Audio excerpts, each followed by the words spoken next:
Yeah, this your boy King Ed the Great coming at y'all with another video. And it's been 25 years since East 1999 was released. Wow. Such a powerful album, I might add. And I want to know what were your thoughts when you first heard it. I mean, I remember a lot of hype around it around the time. I was thinking how would these boys was going to bounce back, considering that Easy E had passed that year. What was going to happen? Was this going to affect their sound? Was this album going to even come out? Because Easy's death took the world for a loop. Nobody saw that coming. Then they put out the East 1999 single, which was crazy. I ain't never heard nothing like this in my life. The video was crazy. These dudes was walking around. They brought that horrorcore feel to it, and they had that harmonizing. See the difference between Twister and those guys. They put the harmonizer. They put a little harmonizing on their hook, so it gave it a little more soul. When I first heard East 1999, the single, I was like, man, I gotta buy this album. And I was curious to know how a Bone carry a whole album with that flow, because they put out an EP.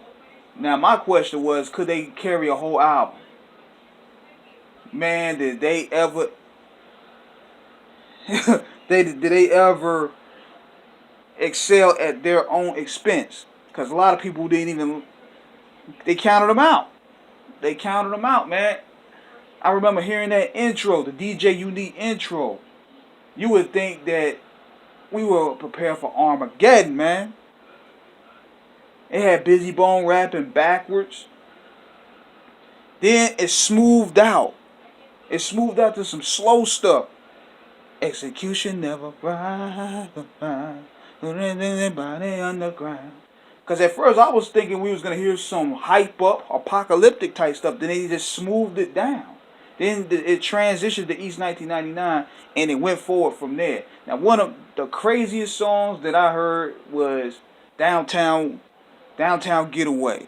That was like a damn movie on wax. I don't know who you guys think had the best verse on that joint. But see, that whole album flowed like a horror movie soundtrack in a way. It wasn't too dark like 3 6 Mafia, because 3 6 Mafia kept that joint dark and satanic. These dudes here, they had the laid back smooth songs like Bud Smokers and Buddha Lovers. Then they hit you with Mo Murder. Then they hit you with the Ouija board skit. And then they hit you with the Crossroads joint, which was big. But what people don't know, I'm gonna educate a lot of the youngsters on this. What a lot of people don't know is that the original Crossroads, the remix of the Crossroads didn't make the original album.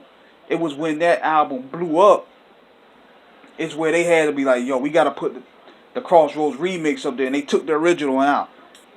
And they dedicated that one to Easy. But man, people don't understand the impact that album made. This album made Bone into household names. That joint blew them up. And the Source even hated on that album. He gave it 3.5 mics. But it didn't matter because it seemed like the Source at the time had a vendetta with Rufus. Because they were heavily on the Death Row bandwagon. A lot just like MTV, VH1, BET. They basically counted Eazy-E out. They basically counted Eazy-E and Rufus out, but they kept on pushing. And Bone Thugs and Harmony, I can't imagine how big they would have been. Even though they got big, Eazy-E would have made sure their business was right. He really would have. Because I could tell that was his NWA. That was the act that he was going to push into the new millennium. And they had the crossover appeal. They had different styles that could really hit you. And they had DJ Unique, which could give them that trademark sound. That the marketing plan was in motion, but then he passed away. But Bone had a great career considering what happened. These guys are legends. I happened to met uh, Lazy and Busy when they came out here. Very cool guys. Supported them. So, what are you guys' thoughts on East 1999 when it came out? Let me know, man. Shoot the breeze with me. This is your boy King Ed the Great, signing out. Holla at your boy.